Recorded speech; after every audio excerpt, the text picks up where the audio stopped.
This is how it ends then, with Usain Bolt face down on the track, 10 meters out from the finish line. Just when you wondered whether Bolt was going to accelerate counterclockwise around the Earth to reverse time, or announce that he had to return to his home planet and then fly off into the night sky, or disappear with the princess into the happily ever after, all the dragons dead behind him, he gave us a last reminder that help's only human after all. His hamstring went before he'd made it halfway home. He slowed to a halt while the field sped past him, then stumbled into a roll. It meant he crossed the line alone, and last. His first World Championship final, in the 200 meters in 2005, finished the very same way. After the race, Bolt's three Jamaican teammates all spoke about how long they had been made to wait in the call room before the race. Johan Blake, Bolt's friend and training partner, was furious. Omar McLeod distraught. Ridiculous was the word he used. After all the build-up, the International Association of Athletics Federation somehow managed to bungle Bolt's farewell to the sport. Relay runners were made to wait 45 minutes backstage, while everyone in the stadium sat through the medal ceremonies and anthems for the men's 5,000 meters and the women's high jump.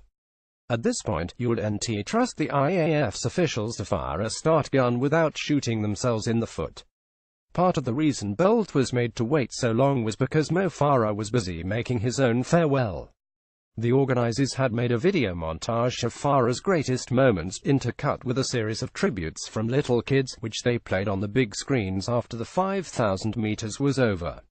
Farah, utterly spent after his desperate sprint to the line, seemed too busy sucking in fresh air to be moved by it.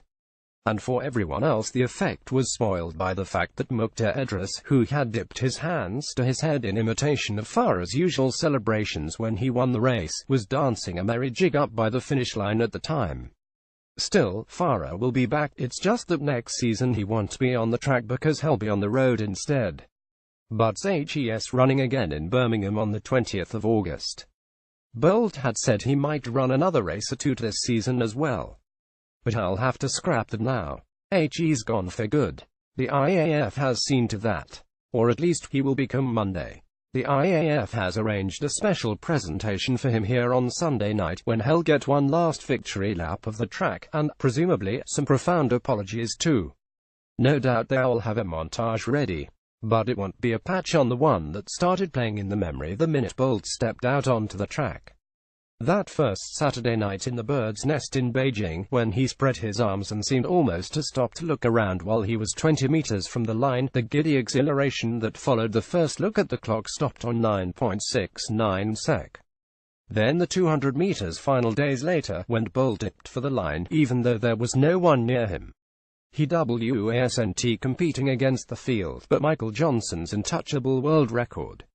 He turned 22 the next day, but was mischievous as a kid, and cheerfully admitted had eaten chicken nuggets for breakfast, lunch and dinner 10 days in a row. Usain Bolt celebrates setting a new 100 meters world record at the 2009 World Athletics Championships in Berlin.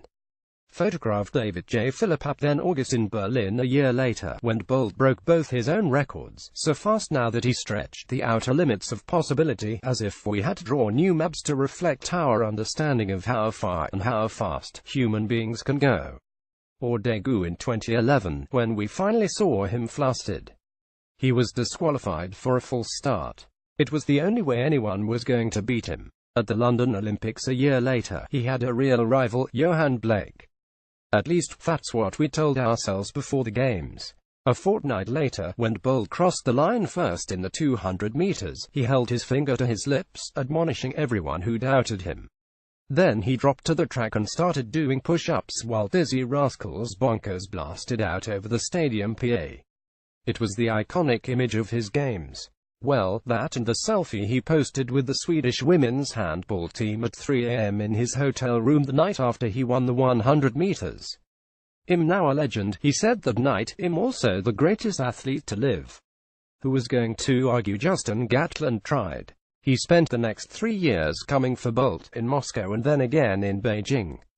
But he didn't catch him. In 2016, there was the triple-triple, his third set of 3 Olympic gold medals, and that photo of him cocking his head to shoot a grin at the camera as he finished his 100 meters semi-final, the roadrunner taunting 7 coyotes. And then last Saturday, when Gatland finally beat him in a big race. And even that, in its bittersweet way, burnished his legend. Bolt could have quit in 2016. He had no reason to be at these World Championships. He had nothing left to prove, and nothing left to win, but he came anyway, to put it all on the line one last time. He was willing to gamble, and he lost twice. There's something to admire in that, too. Truth is, the IAAF doesn't deserve him, and never did.